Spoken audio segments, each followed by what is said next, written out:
Hello and welcome to another video from Alberta Bushcrafter. This is going to be an interesting one because you've seen, I can pretty well guarantee you've seen at least one of my videos on your camp kitchen, and this one it's not going to be the same. It's not going to be on cook sets or kitchen sets and so on.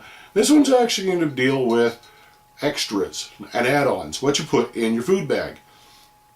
And that's the first point actually, is you'll want to have an actual food bag, either in your pack or separate. There's actually some people carry a small duffel bag and that's where their food is. We're going to go into some of the ideas about that as well. But to start, let's talk about a couple different philosophies about meal planning. And that's actually where these come in. These are two excellent books. These are from the National Outdoor Leadership School in the States. This one is Backcountry Cooking, and this one's Cookery. Now these actually have two different philosophies of packing for a trip. The Backcountry Cooking, it's all about meal planning. It's all about you prep the meal beforehand and you stick it in either a food saver or a freezer bag or whatever, and you just open it up and prepare it. Now it doesn't necessarily mean it's got to be freeze dried. A lot of the little recipes and options in this book are not freeze dried, and they're quite good. The second one, with the Cookery, their philosophy is ration and meal planning. It's for larger groups, larger trips. And that idea is where you might have a few freeze-dried meals or whatever, or in some cases, like several. A lot of it is actually you pack the staples. So you pack flour, you pack baking powder, you pack everything like that. Now there's a lot of people subscribe to that philosophy. I subscribe to both. And the reason for that is I don't like prepared meals all the time. And I mean, I've actually had situations where I'm out in the bush, I've had prepared meals, got sick of them. Next thing you know, I've either run out or because I get them out of the way quick, or I'm just eating a pocket full of Cliff's bars. The Cliff bars are great, but not all the time. Okay, so with both philosophies, it's still important to carry a few extras. And that's what we're going to get into. This is all about containers to take care of that. So we're going to start right away with this and look at several different categories and a few other things. And this is really how to customize your own food bag, your own camp kitchen to your needs. Okay, we're going to start with something you see all over the place in different stores. We're going to start with bottles. Bottles are very simple, but I'm going to show you some advantages and disadvantages of these. A few different choices here. Now the one I normally go with, there's three basic ones. I'll just stand up and show them to you here. So the basic ones are the Coghlan's bottles. These are Coghlan's contain-alls. You can see this one is actually full of dish soap. I find it important to carry dish soap in a different color than your food. And it has the flip top. That's going to be important later. Second choice, and this one is carrying oil. Be careful because you can actually, this has happened with people I know, not me because I'm not, unsmart. But this is an Nalgene bottle, a little more robust. Once again has the flip top. I like the flip top lid. But this is olive oil.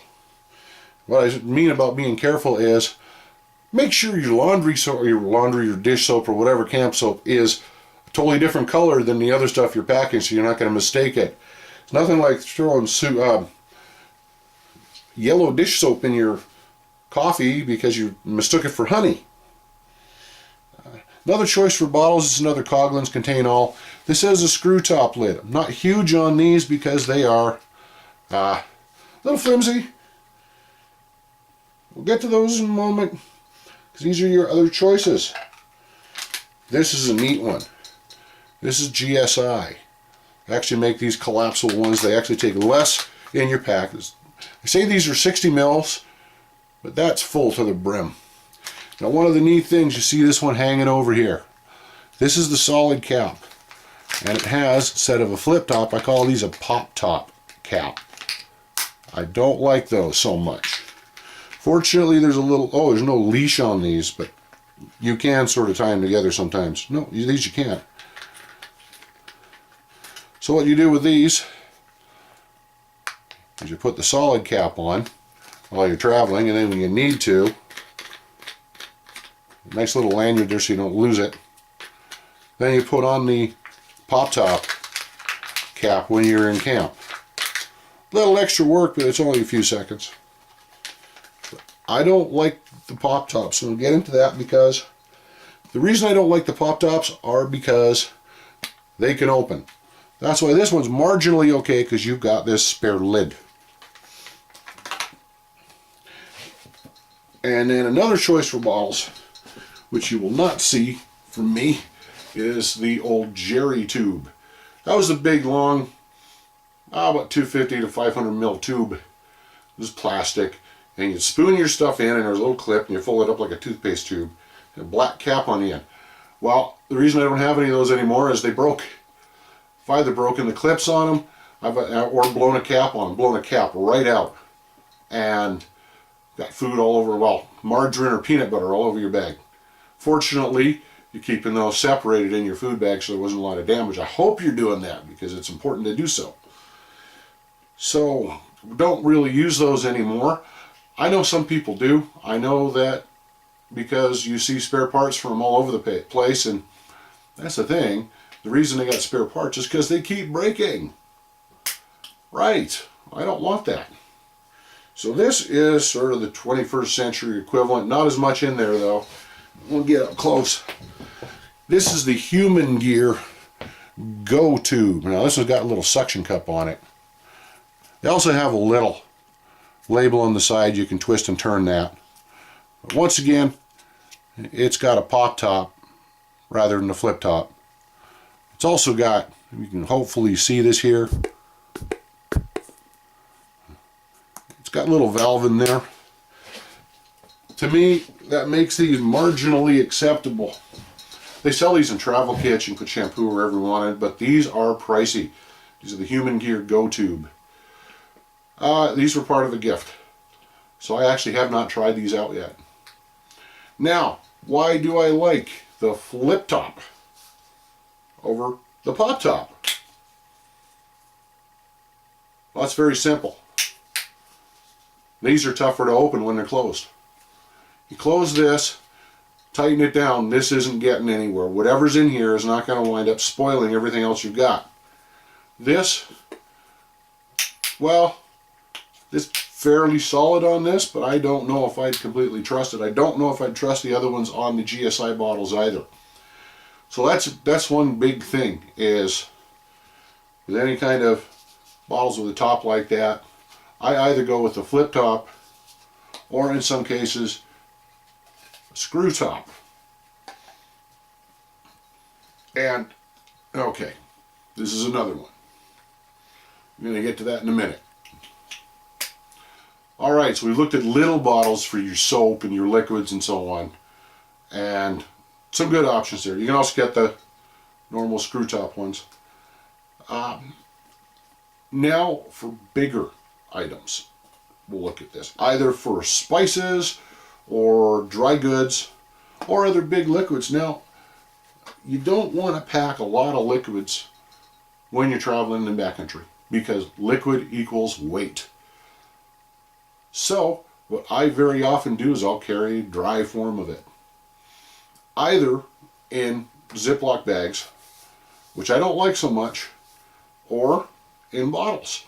Now, the hands down best company I've seen to make these, and if you get them from the company themselves, not expensive at all, are the Nalgene bottles. And let's look at an assortment here. So you've got everything from, I think this is a 15 and a 30 bottle. All of them have these really good lids on it. And those are solid. They snug down real good and they do not leak. A few other choices here. These are from, they make a small, medium, and large kit. So they actually make square bottles. And let's keep going up the scale. Now we're looking at I think this is 125 mils. We got some square ones. Now very often I will use these for powdered milk or coffee. Then you can keep going all the way up to this one. It's a 500 mil. Great emergency water container. But the other thing you can do with these, see, all the Nalgene products are excellent. And I stick with them because I can actually find them at scientific supply stores and stuff cheaper than even places like Mountain Equipment Co-op or some of the camping stores. The reason for these, the reason they're so good, saw some of them, my pictures on the stoves. They actually made a fuel bottle with a little funnel that was this size. They don't make them anymore. I still have mine and I'm hanging on to them. But really cool thing about them is these are made for chemicals. So powdered milk or flour or pancake mix or something is not going to make a difference with these. It's not going to discolor. Very, very solid even at minus 40. I've dropped these from 2 meters and they have not broken on hard ground. So Nalgene, absolutely great. These are wonderful for carrying stuff like, I don't know, pancake mix, coffee, instant coffee if that's your way of doing things. I will fill one full of powdered milk just to whiten the coffee and for other reasons. The reason I do it with the Nalgene bottles is I can actually carry the little bit of extra weight, plus I don't always trust even double locked heavy duty freezer bags inside my food bag, because things do get banged around and those bags will split no matter what. I have had them split, and fortunately if they weren't inside, fortunately they're inside the bigger freezer bag, so you got bags within a bag, and well, the damage was contained to that one bag. But I have had it happen. So I like to carry the bottles. Plus the nice thing is you empty one of these, you've got an emergency water container. So there's another plus. Okay. Now, you've seen all those. Let's keep going up the scale. Here's where we're getting neat. This is a little Nalgene again jar. This is, I think, a little 60 mil. Great for carrying, I don't know, a bit of peanut butter or anything like that.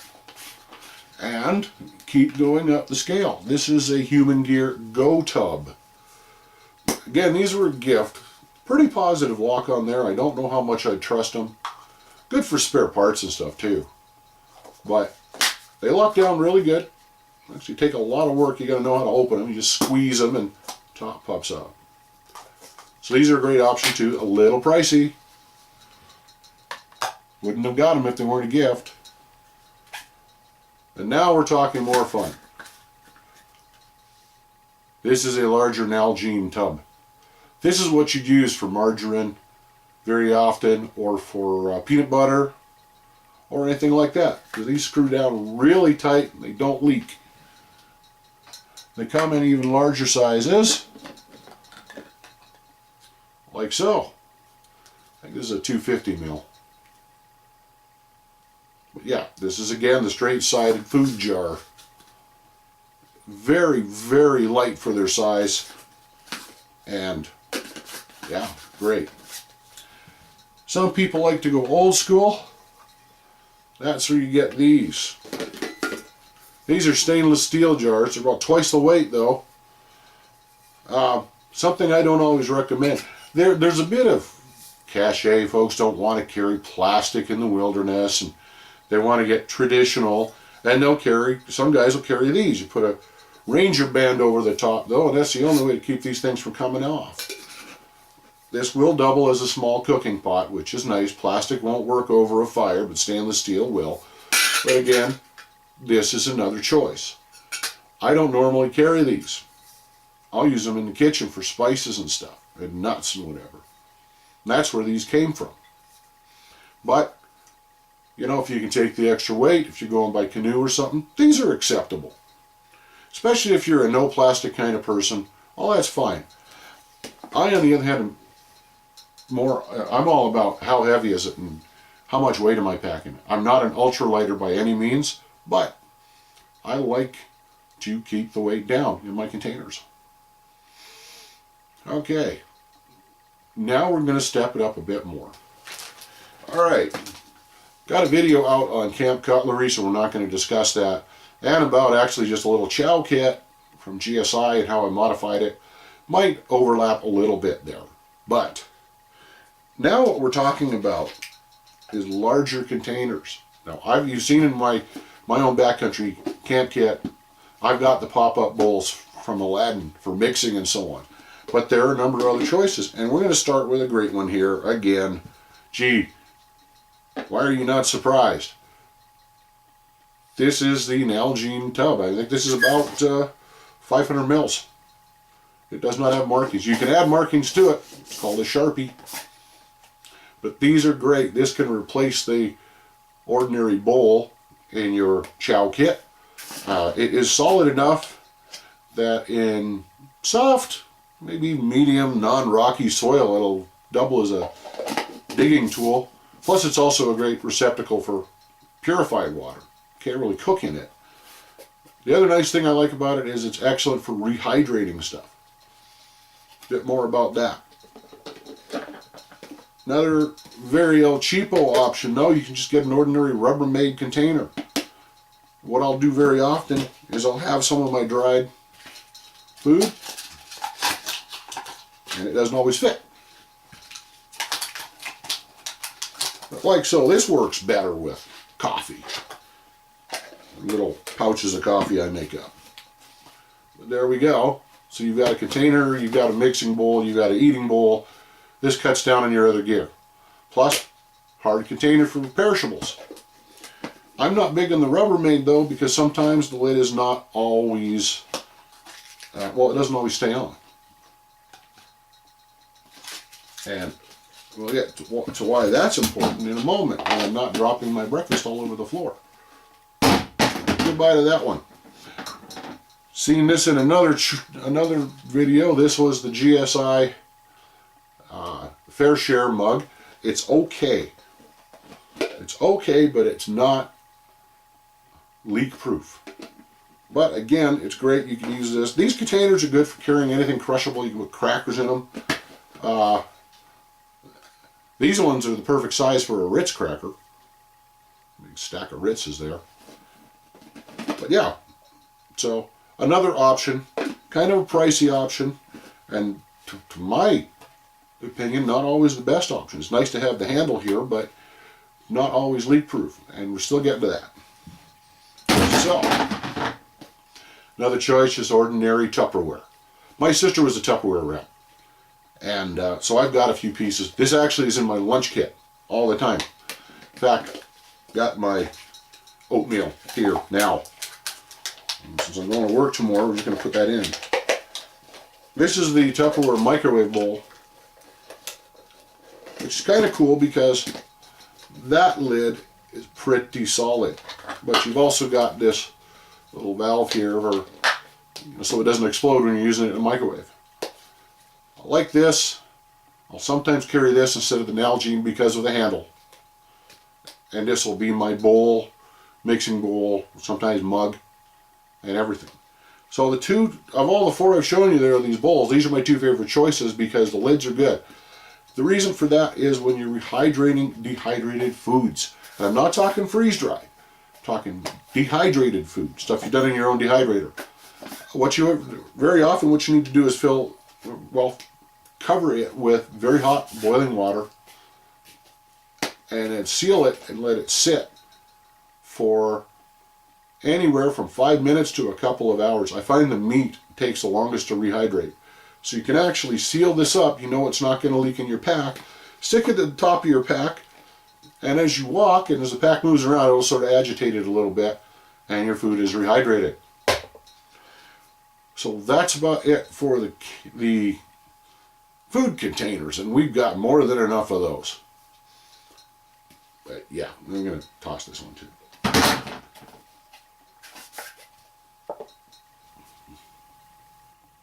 Okay, so there's actually a lot more video to cover, but when I was editing this, I decided to split it into two different videos. Alright, so we'll have another video coming up on more on this topic. It's more about the few other options in containers and also about the food bag itself.